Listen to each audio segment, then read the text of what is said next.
Hello, everyone. Nice to have you here at the Tech Community Day. We're really excited to have with us Edwin Sarmiento from Data Platform Track with getting started with Linux for the SQL Server DBA. So this event is brought to you by the communities, some of the communities at Guatemala, SQL Server, Microsoft Dev Kawan, Docker Guatemala, and Kubernetes Can you Guatemala. just share your screen, Carlos? Sorry. Oh, I'm sorry. I'm not. Yeah. I'm not sharing. Sorry. Okay. My bad. I'll start real fast. Sorry. Okay. It's perfect now. Thank you. Okay. So again, this event is brought to you by the communities for the community. This is the social network for the event. Please follow us on Facebook, on Twitter, and YouTube channel. Please follow the event. There are a lot of surprises going on still, and we expect you to be very happy with the next sessions and all that we have prepared for you still. In regards of this presentation, please, we will, if you need technical assistance, please use the YouTube chat or Slack chat, and we will, if you need to raise a question, please do so, and we will read out. And at the end, we will communicate this information to Edwin Sarmiento. Yeah, that's the Q&A that I was talking about. And the next section I'll present later. And this is the Tech Community Today, and we hope you were very happy with the event. So I'll give it up to Edwin right now.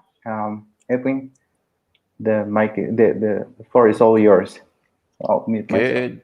Thank you. Carlos was mentioning something about surprises.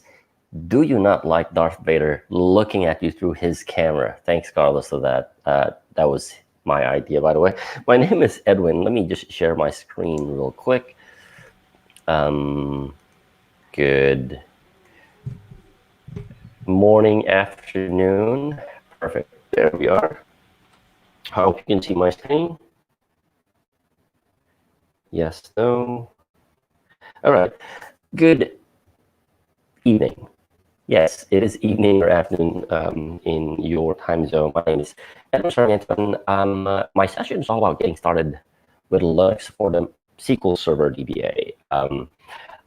You might be wondering, why am I not the only one that does not have a camera, for one? First of all, I want to thank you for joining in today. I know how challenging it is for a lot of people, given the situation we are in worldwide. Being stuck at home, if you're working from home, being stuck somewhere like I am right now. I'm stuck in the Philippines since early March because of this whole, coronavirus thing. And, I wasn't expecting to do any of these things, but I make the most out of it. In fact, I really appreciate all of the organizers and people who are doing this. They're going way beyond what a lot of people are doing. And if you're on a Slack channel, just, say a word of thanks to these guys. They've been working really hard, and it's not easy to bring an event like this, even though it's virtual. There's a lot of logistics going on. My session is all about Linux for SQL Server DBA. And just introducing myself, my name is Edwin Sarmiento. I'm a Microsoft Certified Master for SQL Server. I used to be a Microsoft MVP for 12 years. And my key area of expertise is high availability and disaster recovery, specifically SQL Server. Now, you might be wondering, why on earth am I talking about Linux? It's really interesting because for years, this was just something that a lot of people were just talking about, right? I go back to the year 2002. I was working at a Microsoft partner as a technical specialist, and our key competency was mostly Microsoft product, even though we have a separate business unit that focuses on Oracle. And while most of my colleagues were taking, the MCSE, the Microsoft Certified Systems Engineer plus I track back those days, I kind of joked around, having Linux as one of the electives for the MCSE track, and people were just laughing at me like, are you crazy? That's not going to happen. And if you recall, back in, I think it was 2001, when Steve Ballmer was still the CEO of Microsoft, he was chanting around PC and all the Microsoft events that Linux is a cancer. Fast forward 15 years later, and I'm talking about SQL Server on Linux. Now, here's the gist of this. If you've seen a lot of these Microsoft presentations from the marketing folks, they'll tell you so many things about, the new capabilities, the new features. And if I was a sales guy or a marketing guy like them, I will probably talk about, all the nice, shiny, fun, exciting, revolutionary technology that Linux has for the SQL Server database platform. I could talk about multi-platform. I mean, come on. It took years, decades even, for Microsoft to make that decision to make SQL Server a true multi-platform product or database engine. Oracle has been there. They've built their database engine to support, Unix, Linux, and Windows. Same thing with IBM DB2. A lot of these database platforms have this multi-platform support. And, 2017, Microsoft was, they made a decision to let SQL Server run on a totally different platform that is not necessarily a Microsoft operating system. And again, if I was a sales guy, I could also talk about increased performance, although Microsoft is not going to tell you. They're not going to, write a blog post and an article or white paper telling you that SQL Server on Linux is way faster than Windows. You didn't hear that from me. I could, talk about how you could really get a lot of performance benefits running SQL Server on Linux. I could also talk about reduced total cost of ownership. I mean, come on, I could run SQL Server on a, not so expensive operating system, although, price difference as far as licensing is concerned between Red Hat Enterprise Linux versus Windows Server 2016 or 2019, there's really not much of a difference. But from a patching perspective and operations point of view, I could talk about reduced total cost of ownership. I could also talk about high availability. I could talk about the fact that, putting your SQL Server databases on Linux, the fact that nobody wants to touch it because nobody knows Linux, makes it highly available. I mean, how many times have you heard of an outage because somebody thought they were rebooting a test environment?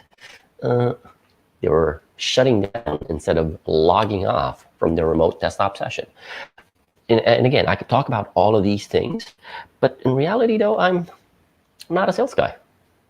I'm not a marketing guy, although I do, claim that every once in a while I'm a self-proclaimed marketing guy.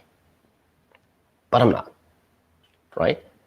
I am, first and foremost, a technical person. Hardcore, geek. You read memory dumps when you can't sleep at night. And I used to be an operations DBA. A couple of years ago, I was an operations DBA. I do the day-to-day operations. I know how to respond to pages. I know how to deal with outages. I know how to tweak queries. That's what I did day in and day out.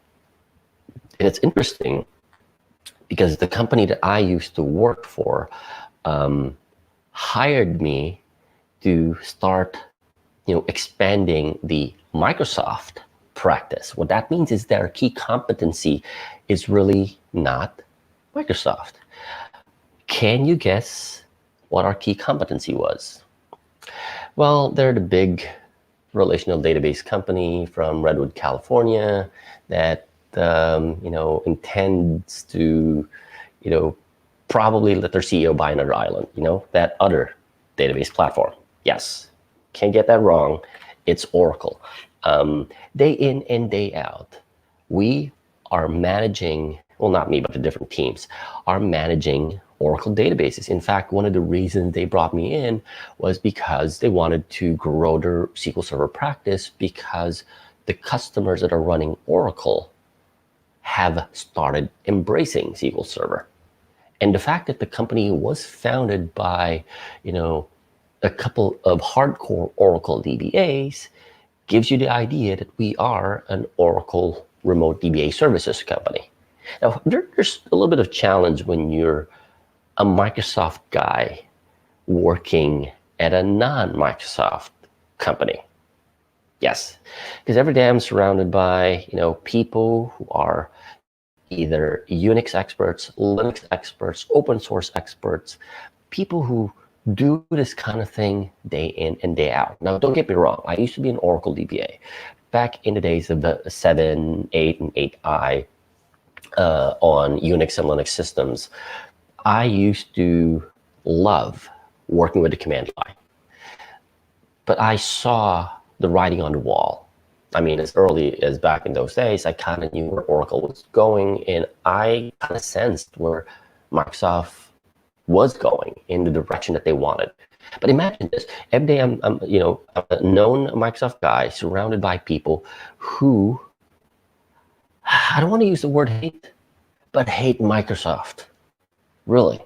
I mean, you come to the office, you sit in the cubicle, you hear water cooler conversations. This is how my day looks like. You hear a comment from the other side of the room. The Unix guys, the Linux guys will make comments about, hey, those Windows guys, can't they use a real operating system? And this is me typing on my keyboard, working on improving a query, and you hear comments like this. Every once in a while, you hear a comment like, yeah, let me see you manage SQL Server without the GUI. And again, as I'm working with SQL Server Management Studio, making sure that the SQL Server agent jobs are working, you hear a comment from one of the Oracle DBAs make this comment. Every once in a while, you hear a joke like this. I bet you're doing right-click exercises daily. I mean, come on. I'm trying to get some work done here, and all you hear almost every day are these types of comments. You ever wonder why I started skipping going to work and just working from home? In fact, this is one of the main reasons why I decided I'm done here. I can't quit the company because I have to work with my immigration status. But the idea behind this is, I can't stand this. So I decided I'm not going to go to the office. I'm going to work from home. In fact, 2009 was the year I decided I'm not going to go to the office. I'm just going to stay at home, work from home, do what I need to do. That way I don't have to hear all of these unsolicited comments about SQL Server DBAs not knowing how to use a real OS. It's one of those things. And again, how does that make you feel? I mean, really, every single day you hear something like that. Well, it can make you feel like this. Like I said, even before this whole lockdown, this whole pandemic started, I already knew how it's like to work from home, because I decided I don't want to hear any of those comments that I don't know how to use a real operating system. And again, they kind of forgot that I used to be an Oracle DBA working with Linux and Unix. And for the record, don't get me wrong, I don't hate Oracle. Like I said, I used to be an Oracle DBA. In fact, even today, when we look at the underlying database platform, the relational database engine, and I can speak for myself here when I say, I believe Oracle is still a better relational database platform compared to SQL Server as far as the database engine is concerned. And I don't hate Oracle. It's just that, they're making me hate them because their sales guys are really not good at dealing with their customers. Don't get me wrong, I don't hate Unix. I used to be a Unix guy, a Linux guy. My very first exposure with Linux was Mandrake, which is not a thing anymore. The Linux Mandrake distribution, that's how I first started with working with Linux. until eventually I started working with Solaris systems and Unix systems and Red Hat systems. I don't hate it. I just don't like the fact that, people are making fun of you just because you can't do something, right? How I wished during those times that I was working with a company, how I wished that SQL Server could just run on Linux, just like that comment that I made back in 2002 about Linux becoming an elective in an MCSE certification. And in fact, it used to be just wishful thinking. What do I mean by that? It's a bunch of old jokes. It's an April Fool's joke. I mean, Steve Jones, who will be doing a keynote tomorrow, wrote an article on SQL Server Central back in 2005 about a SQL Server on Linux. Of course, back in the days, this was really an April Fool's joke, judging by the date it was published, April 1st, okay, until it was 2017. Because in 2017, this is no longer an April Fool's joke. This is legit. And when you see a website from Microsoft telling you that SQL Server now runs on your favorite platform, not just Windows, but Linux, Docker, Linux, Docker, and Windows as well. Oops, my bad. There. It's about time, excuse me, to prove those people who tell us that we can't do this thing, it's about time to prove them wrong. Do you agree? If you do, type this in or use this hashtag on your Twitter or your social media post. It's time that we start proving those people wrong, because now we have the opportunity to run SQL Server on Linux, getting started working with Linux. But in addition to that, it's all about being comfortable, familiar, working with probably a database, rather an operating system that we haven't worked with, to now start to learn about how to use it. Let me switch over to my demo environment and show you how you can get started working with Linux. If you're a SQL Server DBA, if your entire career has been spent working with Windows alone and not Linux, this is an opportunity for you. So let me switch to my demo environment real quick. You might see my Windows environment. I'm running a MS-Info 32. I'm running a Windows 10, I think. Yes, Windows 10 machine, where all of my client tools are installed, just like how I would when I work with SQL Server on Windows. I've got my favorite tools installed. I've got SQL Server Management Studio. I've got PowerShell. I've got the command line, and I've got Azure Data Studio in here. But I want to introduce you to some of the things that you need in order for you to start working with Linux. And like I said, this is an all familiar environment. We use this a lot when we're managing SQL Server on a Windows environment. It's the same tools that we're going to be using to manage SQL Server on Linux, right? But the one thing that we need to be familiar with are the tools that we need to, number one, use to connect to the SQL Server instance. In this case, the SQL Server Management Studio on Linux, or the SQL Server Management Studio connecting to SQL Server on Linux, and to the command line shell. Now, here's the thing. If you're not comfortable with the command line, now is the time for you to really get a hold and be familiar and comfortable working with the command line. One of the tools, well, the tool that I have been using ever since, I think, 2003, is a tool called Putty. You can download this from putty.org. Yep, you can download the tool from putty.org. It's a secure shell. You can use this to remotely connect to a Linux environment, whether it's on premises, on your environment, on the cloud, so long as you allow traffic to and from port 22, you're good. Okay? You have to be very comfortable working with the command line. And that's where we will get started with this. Okay. The other tool that we will use is WinSCP. WinSCP is a graphical user interface, a tool that you can use to drag and drop files between Windows and Linux and vice versa. I'm going to use this later, but for now, let's start with connecting to a Linux environment using PuTTY.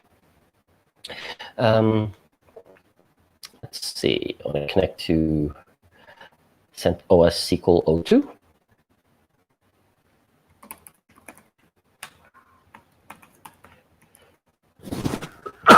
Excuse me.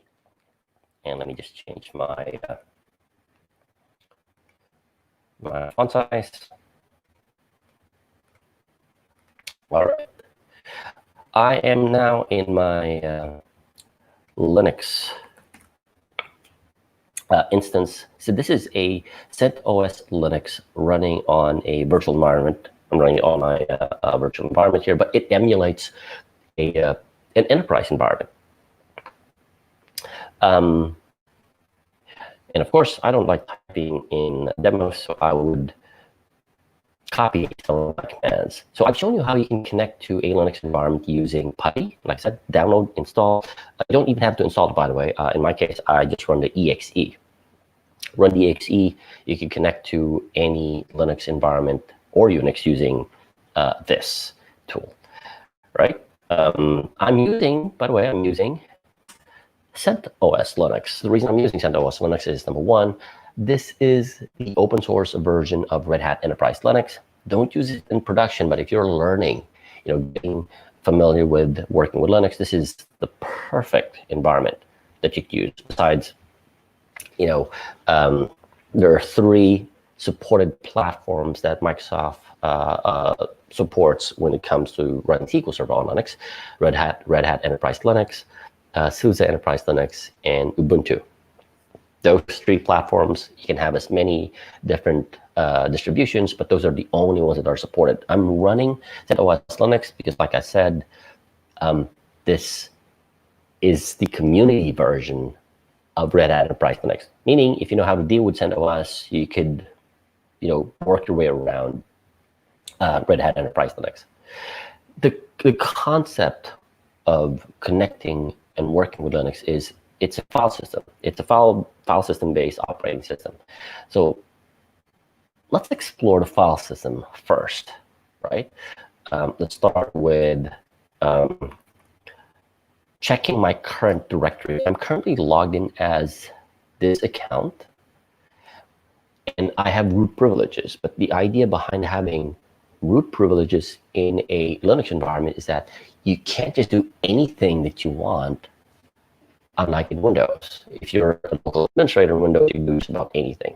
On Linux, you have to tell it that you need elevated privileges. Me displaying the version of the Linux operating system I'm using, no big deal. Anybody can do that. I'm currently working in my home directory, and I could, explore all of these files, directories, hidden files, and attributes. If you're familiar with working with DOS, there is this ls command, which stands for list. Right now I don't have any, but I can do ls-a if you want to display all, including hidden files. And you should see something like .bash history, .bash _ logout, .bash _profile. Any file that starts with a dot is a hidden file. So I could do bash history, and this would display every single command that I ran on this machine. Yep, so these are the different commands that I ran on this machine, and it's stored in my history. So I can go back and look at what are the commands that I ran. If, of course, you're like me, you don't like memorizing commands, you just go back to the things that you've already done. I configured the network, making sure that I have access to the machine remotely, and so on and so forth. Okay. No big deal. We could use a lot of these file system commands like ls to list, copy files to and from source and destination using the cp command. Given the permissions, you could copy permissions to and from. So say, for instance, I want to copy a file called hosts from etc host to my local directory. Just a simple copy. Although, like I said, you can use WinSCP to do exactly that. Let me open up WinSCP to demonstrate the exact same thing. Again, just make sure that you are IPADDR. Just making sure that you are comfortable with working with a file system, even simple tasks like these. Or let me log in as root for now, because I will be copying files and folders between these. And notice that in WinSCP, it's just like your typical Windows file system. On the right is my Linux file system, on the left my Windows file system. I copied a file inside user home this, and see that the file that I copied using the command line is there. I could move that from here to here. Again, drag and drop files. And you might be wondering, like, this is really not working with Linux. Well, it is, because you're now interacting with Linux using the tools that you're familiar with, like a Windows Explorer type drag and drop thing. But how can we really leverage our knowledge of SQL Server to start working with Linux? Let's start off with installing SQL Server, right?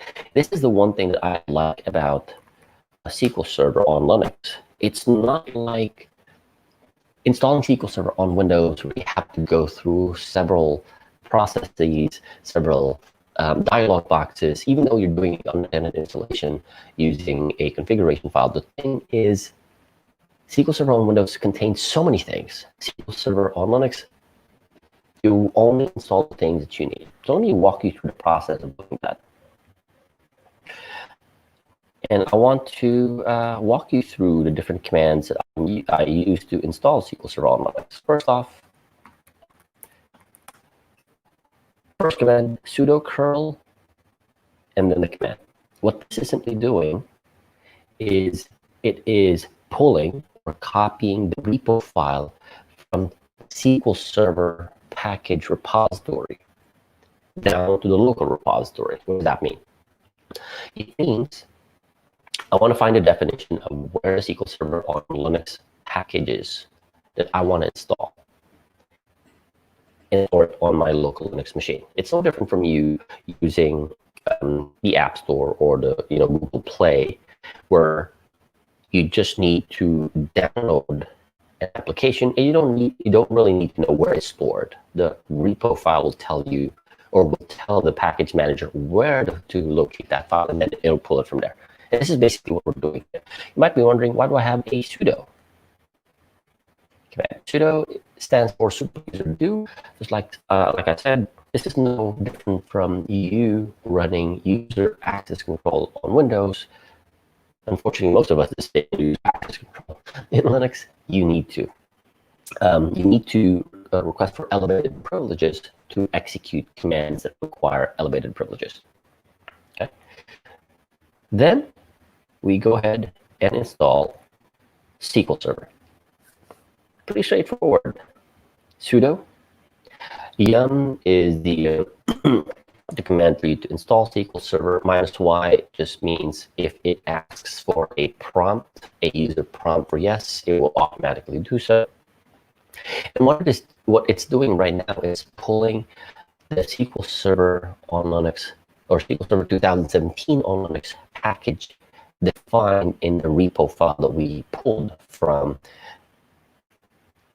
this file. this in the 2017 repo. The 2019 repo file is different, of course.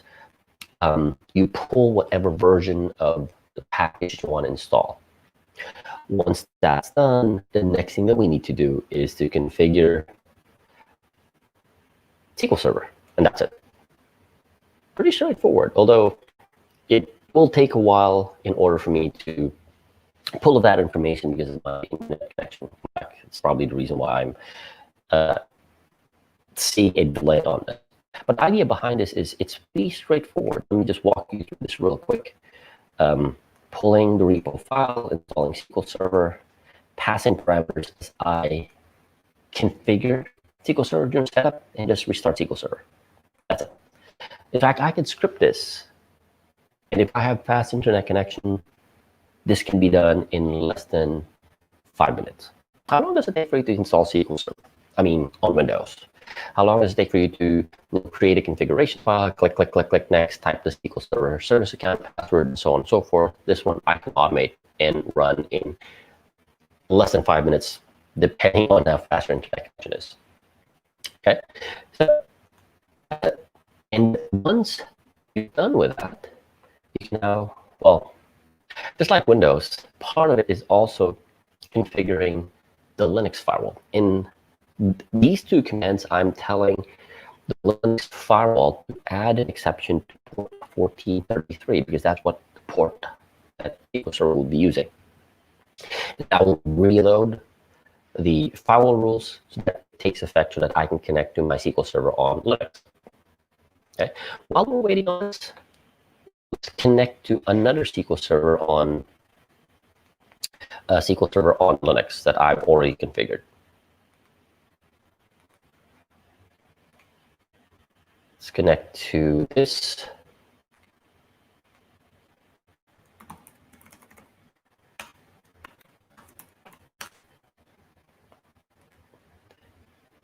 And also change my font size so you can see properly.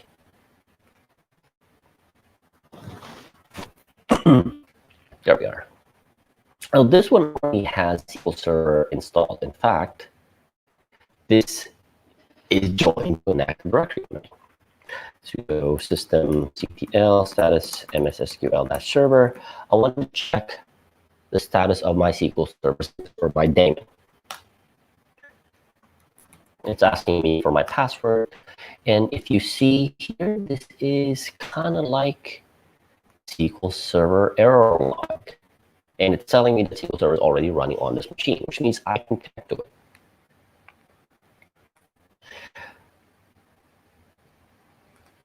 Let's let me disconnect and reconnect back. And I will connect to CentOS SQL 01. Oh, by the way, I'm using Windows Authentication for this connect and not SQL Authentication. Notice that I'm using my domain account, and this cute little icon that tells me this is a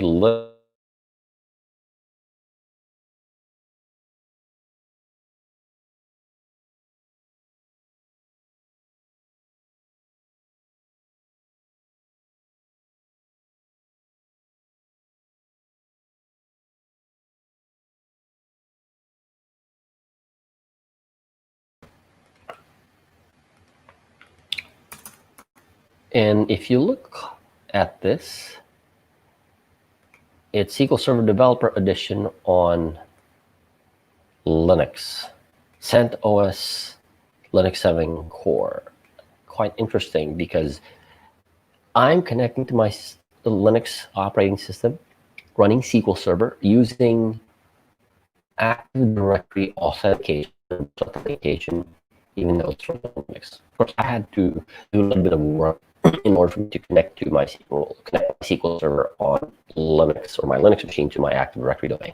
But the thing is, it's the same managed SQL Studio. It's the same experience using SQL Server on Linux. The only thing that you really have to be concerned about is you interacting with the operating system. In most cases, especially in very large organizations, your sysadmins will be the ones managing a Linux. You as a DBA will be focused more on working with the database engine itself. So the same tools, the same experience that you've learned to love all these years still works with SQL Server, regardless.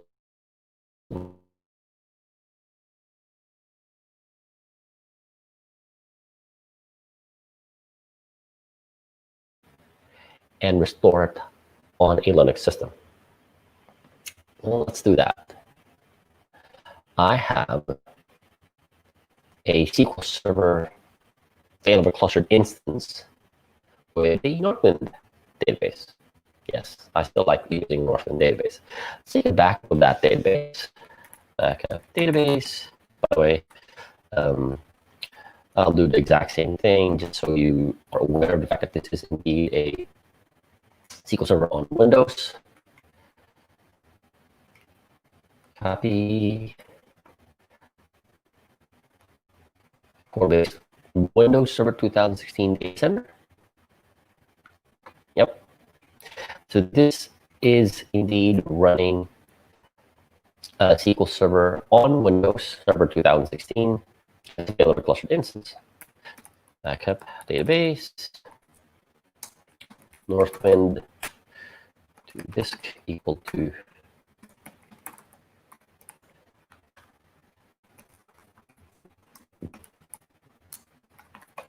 and what I'm simply going to do is I'm going to emulate a simple migration. I'm going to copy this database. I'm going to, restore this database backup that I just taken from Windows onto Linux. And this is what I did because this is a failover.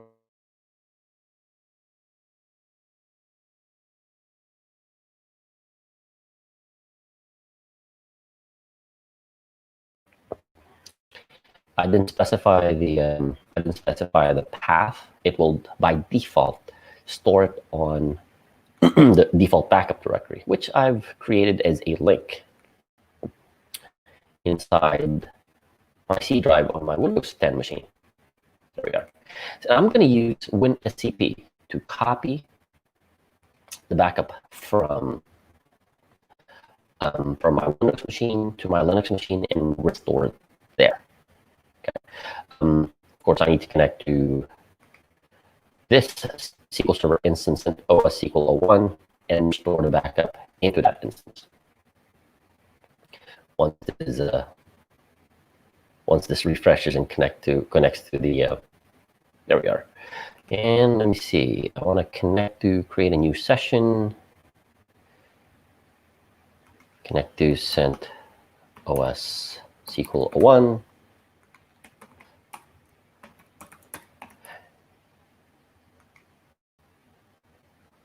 And connecting, and I want to, let's see, want to restore it here. I need to know exactly where the default backup directory is. Database settings, it's under var opt MSQL. So I'm sorry, Edwin. Copy the database backup. I'm sorry to interrupt you, Edwin, the one that I copied from my failover cluster instance into my Linux machine under this directory. Okay. So I'm going to use WinSCP for that. var opt MSQL data. And drag it up. There. Northwind in there. This is a fairly new installation. I've got nothing here. It's a fairly new installation. I click restore database. And it sees my Northwind database that I took, back from my SQL Server failover cluster instance into this. Okay. But because this is Windows, it's Linux, not Windows, I will have to relocate the database files from this to this. See how different the file paths are. This one's for Linux, this one's for Windows. Okay, and now my database is up and running after the restores, after checking, so on and so forth. And let's check. Let's check if we can connect to it. let's see. I'm going to run a simple query. Or not a simple query, but an application query. That works. Ah, there we are. It's connected to my CentOS SQL 01 server. Application is connected. Database has been restored. Pretty simple way to connect. And I could reconfigure my client applications to connect with as well. I'm not using a listener, so I'll just use this. So what I'm simply doing here is I'm using a batch file to connect to my my database. And notice that I'm not really doing anything new here. This is exactly how we will deal with SQL Server running on Windows. Running a batch file. And there, my reporting application works.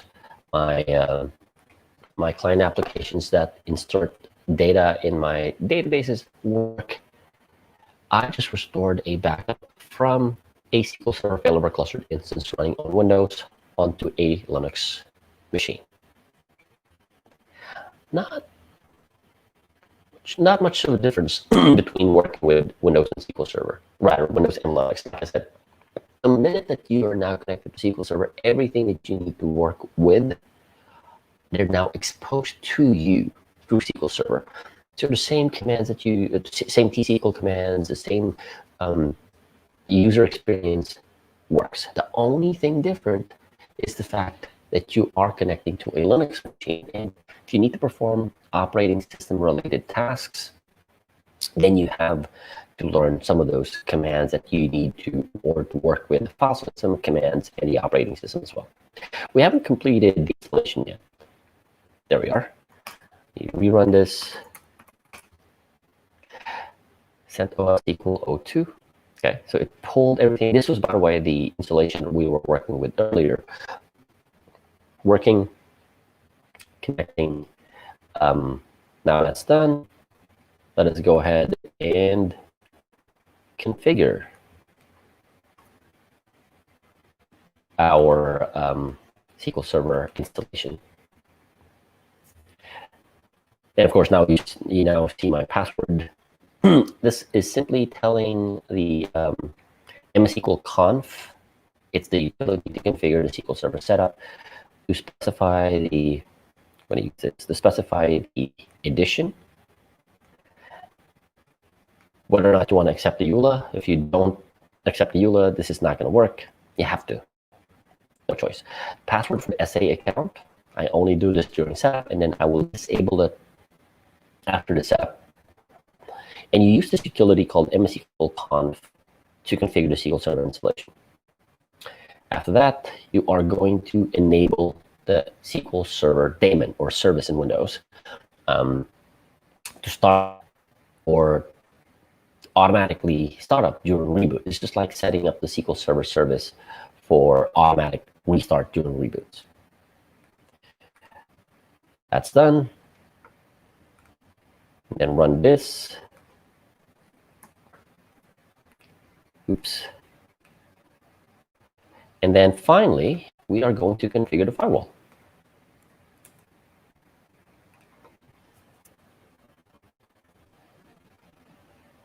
There. We've done everything we need to do in order to connect, to install, configure SQL Server on Linux, and also enable the firewall. So let's do this. I'm going to, well, one, I want to make sure that I know the IP address, because this is not my DNS. I'm going to connect to the SQL Server instance using Management Studio. But because this machine is not joined to my Active Directory domain, I'm going to use the account I created as part of the installation.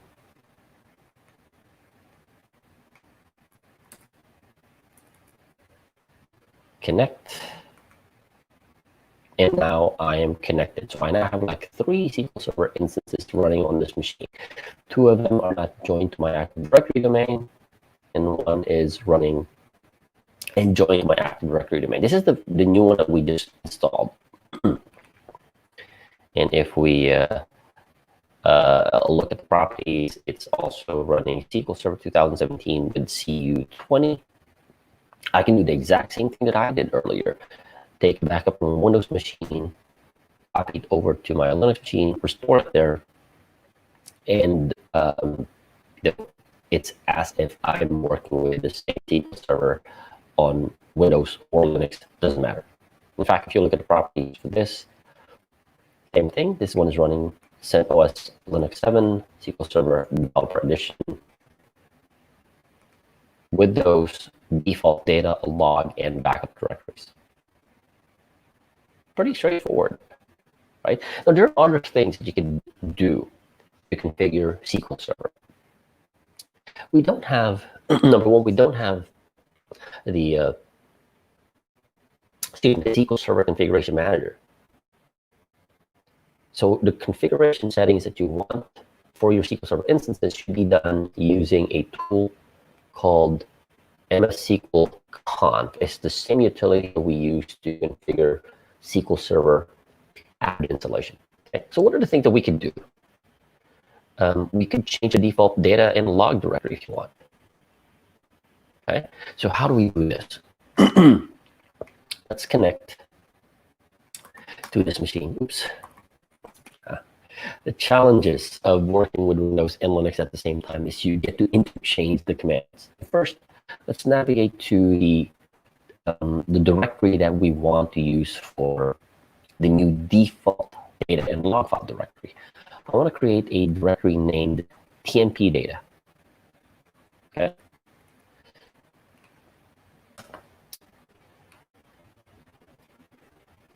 I now have this directory called data, right? After I create the directory, I want to make sure that the SQL Server user owns that new directory. This is no different from you assigning the SQL Server service account the appropriate permissions on data and log file directories on Windows. In addition to the owner, there is a MS SQL group. Okay, so this is what these two commands are simply doing. We want to grant the SQL Server service account the permissions to own the new data and log directory. Okay. Now we have configured those, we can now tell SQL Server, look, I want you to set the default data dir parameter to be that new directory that I just created.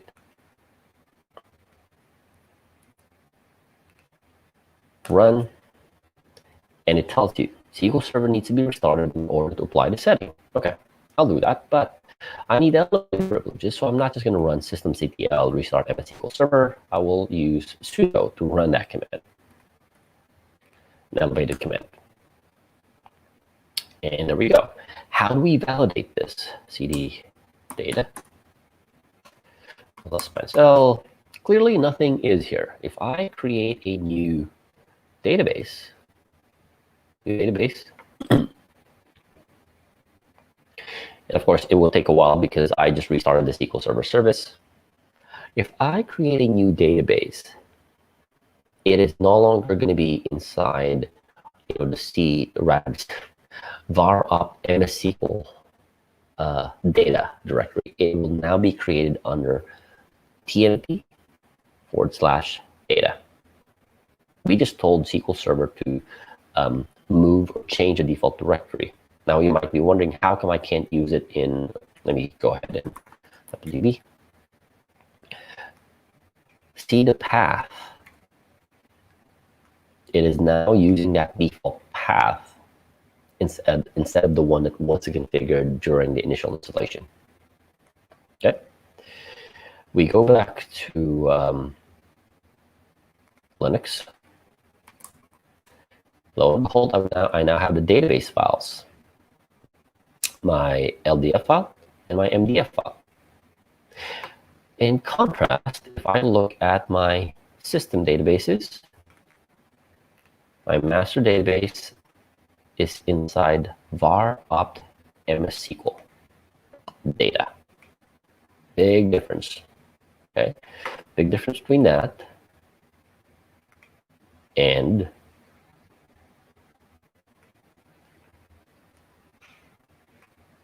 files, sample DB, and my master database.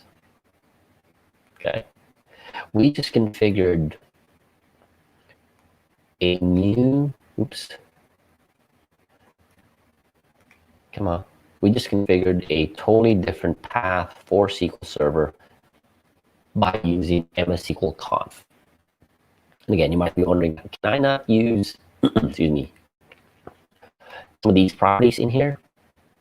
Well, if you look at the database settings, this database default locations field is grayed out, which means you can't really use SQL Server Management Studio to do this, unlike when we're working with SQL Server on Windows. Because on Windows, you could easily do this using database settings. Okay, so some of the things that you have to be familiar with, like for instance, configuring SQL Server, right? We don't have the SQL Server Configuration Manager, and most of these settings are stored in the Windows registry. And guess what? We don't have on Linux. Yes, we don't have the Windows registry. That's why all of these configuration settings are stored in a file. In fact, if we go and do, I'm going to log in as root, switch login as root. So I'm going to navigate into our opt MS SQL.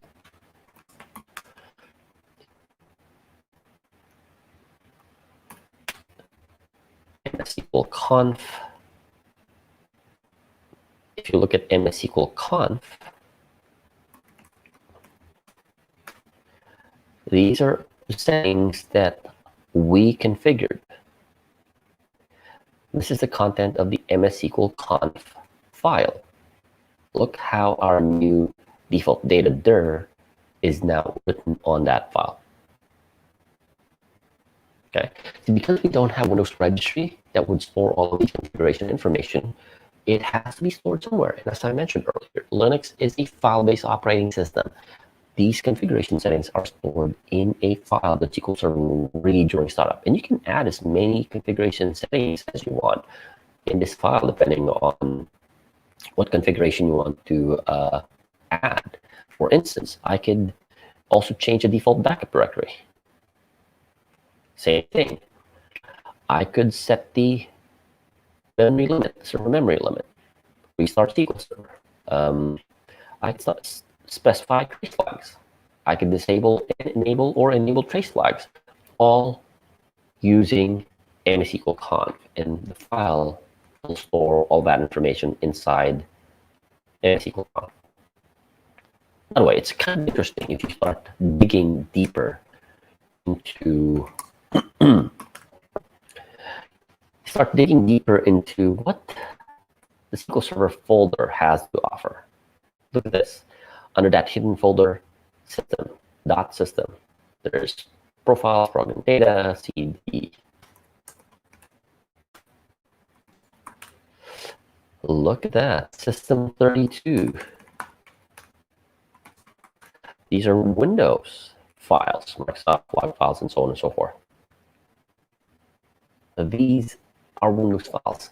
SQL Server is literally running on a Windows emulator on top of a Linux operating system. I wish I had more time to dive deep into this, but it's interesting how Microsoft came up with this the concept of virtualizing SQL Server on Linux using platform abstraction layer. But if you start digging deep into the file system of the hidden files inside SQL Server, you start to see very familiar Windows, file systems, CD program data, program. Look at that. They are still files and directories reference Windows.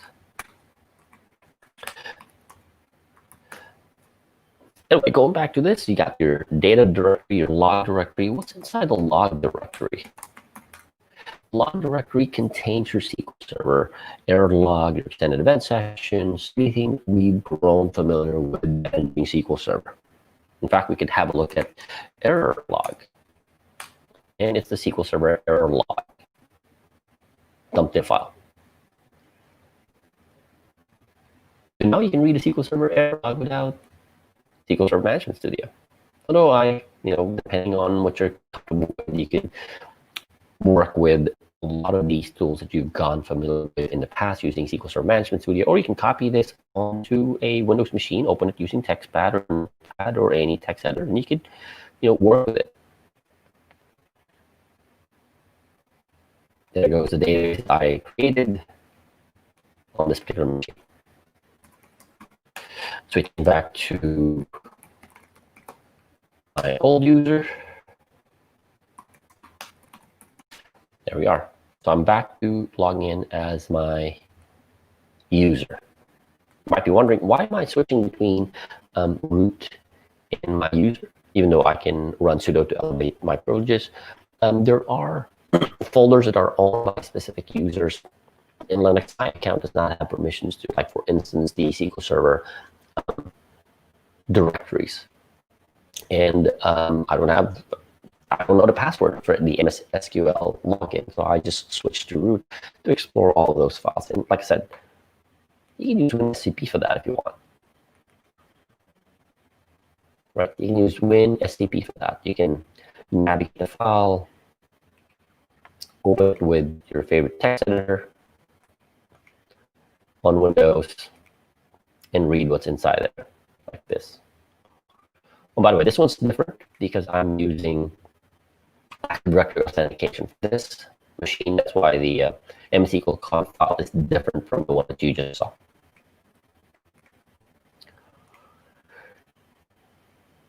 There's so many things that you could use and do with working with Linux as a SQL Server DBA, using the tools that you know, the tools that you've used for years, and you can leverage those. If you don't need to interact with the operating system, you can use SQL Server Management Studio, you could use WinSCP, and so on and so forth. Excuse me. I've just given you the tip of the iceberg for this. In fact, I'm even running DBA tools on Linux. Yes, this is a Linux machine. You can install your favorite SQL Server modules, whether it's DBA tools, SQL Server PowerShell modules, now available on Linux. You can start installing PowerShell core and manage SQL Server using PowerShell. And keep in mind, I'm still using SSH or PuTTY here, connecting to a Linux machine, but instead of the Linux commands and the bash shell that I'm showing you for the past couple of minutes, I can use PowerShell running on Linux. Like I said, this is an opportunity for you to prove them wrong. You could use that as a hashtag on your social media posts regarding this session. But again, this is an opportunity for you to start exploring Linux as an operating system. If you're running enterprise applications, legacy enterprise applications, I don't expect you to move into Linux immediately. Your applications maybe, but legacy applications, I don't expect you to move them into Linux. Moving forward though, the biggest thing that I see as a driver for really learning Linux is containerization of SQL Server workloads. In fact, just hot off the press, I just found out that my book, SQL Server DBA's Guide to Docker Containers, has been made available on Amazon. In fact, I wrote an entire chapter on SQL Server on Linux in this book. like I said, this is a really good transition into why you need to learn Linux. It's not just because you want to run SQL Server on Linux, but because of the fact that you'll start to deploy SQL Server on Docker containers. And you need to be very, very comfortable with Linux commands if you want to interact with SQL Server on Docker containers, whether it's for dev test or production environments. If you want, you could access the book. Again, it's available on Amazon now. You could use this link to access or have direct access to the book on Amazon.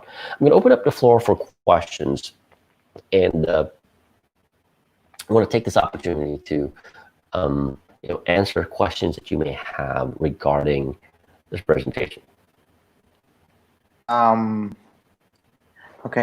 Eduardo, I don't know if you want to take over here, or I just wanted to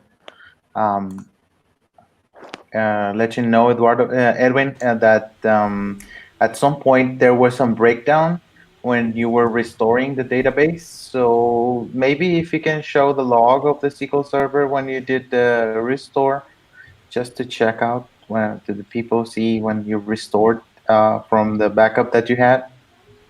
I believe that was the part that was like broken. Can you hear me well?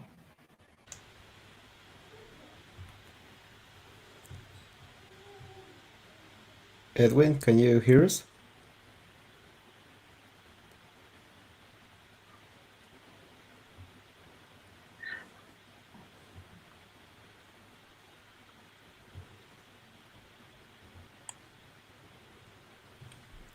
Edwin, can you hear us?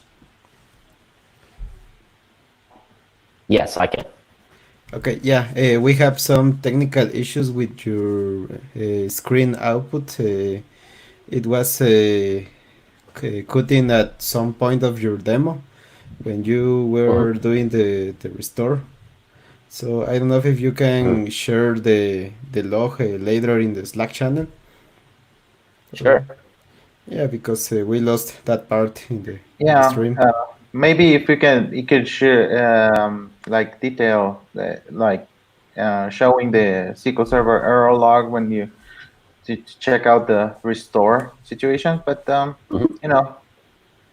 just to like recover that part, because I know that you can like redo all the restore again. But Yes. just to have like that part there. Here's what I'm going to do is I'm going to record the entire demo so that you can have access to the recording, upload it on the site, and I will also post the scripts that I used for navigating the Linux operating system. Okay, perfect. We have just one question that just came. I will put it on the screen. Aníbal Garcia asked us if SQL Server reporting services can be executed also in Linux. Here's the thing: SQL Server on Linux, even though SQL Server 2019 is already available, there are still components that have not been fully ported onto Linux. And keep in mind, 2017 was the first version, 2019 was the second version. The goal for them is to make sure that the database engine is at par with whatever's available on Windows. And keep in mind, reporting services is based off of ASP.NET. What we're slowly doing right now is since ASP.NET Core is already available on Linux, is they're starting to work on make modification to reporting services to run ASP.NET Core. So hopefully, I'm hoping that in the future cumulative update, they will start adding reporting services or other components, not just reporting services, but other components in Linux. At this point, I can't really say that it is something to look forward to. Okay, so I think it's the same case with integration services as well.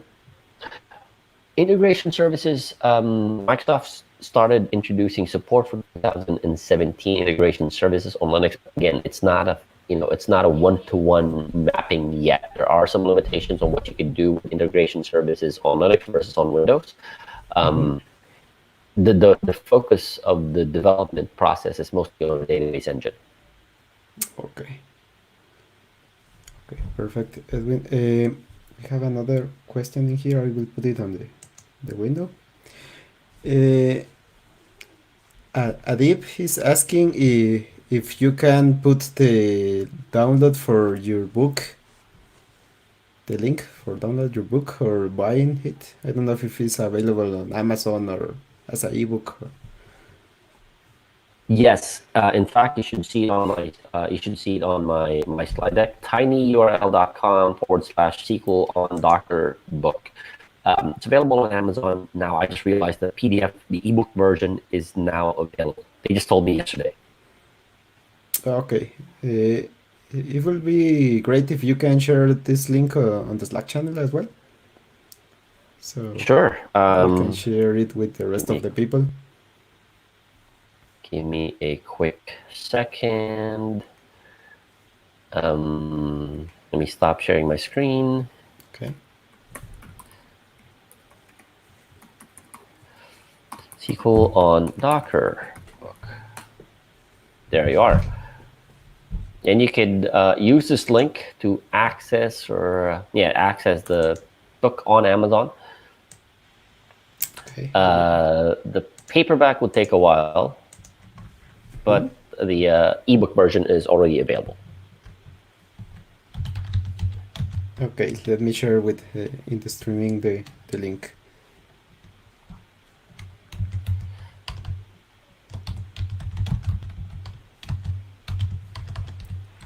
And my apologies for cutting off. I'm it's one of those things where you really have to deal with slow internet connection. But yes, that's the link. That's the link to access the book. It's already made available. It kind of was released a little bit early. I was expecting this to be released sometime in August or September, but it's available. Okay, perfect. Yeah, I know the issues happen, so no worries. The session was excellent. I learned a lot of things I didn't know. So I'm just curious also, is there an issue with cross-compatibility between Linux and Windows with the file system? For example, if you detach and attach a database, would you have issues with the file system? That is a very interesting question. If you noticed, I was able to take a database backup from a Windows machine to a SQL Server on Linux machine, and it worked fine. Interesting, right? That was the first thing that I asked when I started working with SQL Server on Linux. In fact, you can do a detach and attach. File system would look exactly the same. Because everything is transparent. Like I said, SQL Server is abstracting, the underlying operating system. Yeah, and just to prove that, that would be great if you could put the SQL Server error log to see that they will see the restore for the Linux engine where you restore the database. Yep, but just for the kicks, But okay. Can you guys see my screen? Let me put it on. Okay. Let me run the SQL Server, show the SQL Server error log to showcase, the restore process. And keep in mind, I did nothing on the backup file. Took the backup from a Windows failover clustered SQL Server failover clustered instance, copied it onto my Linux machine, and then restored it from that file.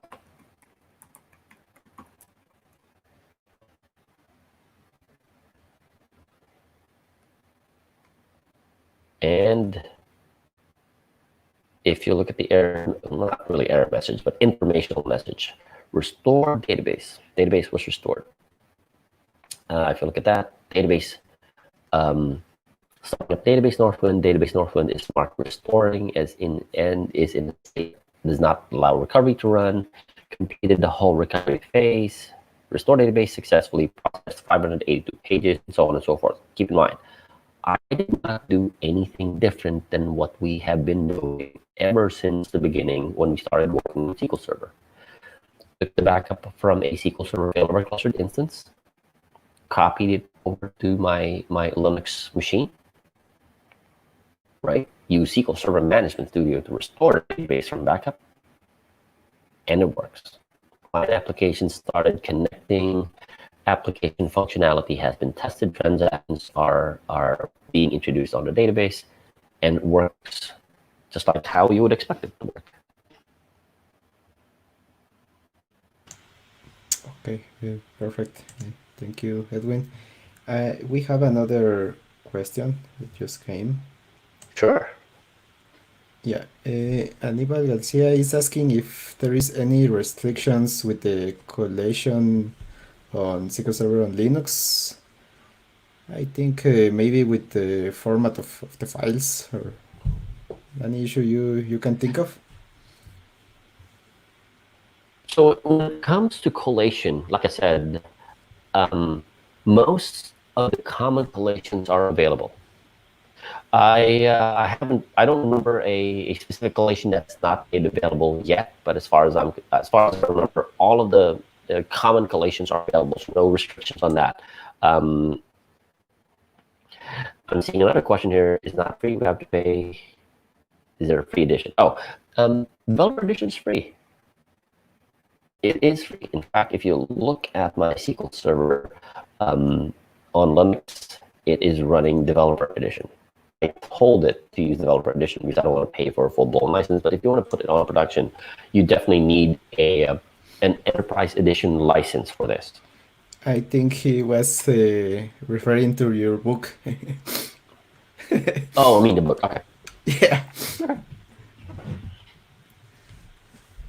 Yeah, but it's also good to know that there is a SQL Server free edition also for Linux. So it is the same SQL Server we've known and loved, running on Windows or Linux. It's just a matter of your preferences. But I highly recommend that you start getting yourself familiar with Linux, because SQL Server is now on container environments. Learning the Linux commands that you need to manage SQL Server on a container, that's a huge thing. So being familiar with Linux commands, being familiar with how to navigate the Linux operating system, the file system, will help you get fast-tracked on working with SQL Server on Docker containers. Okay, perfect. I don't know, Carlos, if you have any other questions to add? No, basically just to thank Edwin to be with us. Thank you for your time. We know you are in a different time zone and all the efforts that you're doing.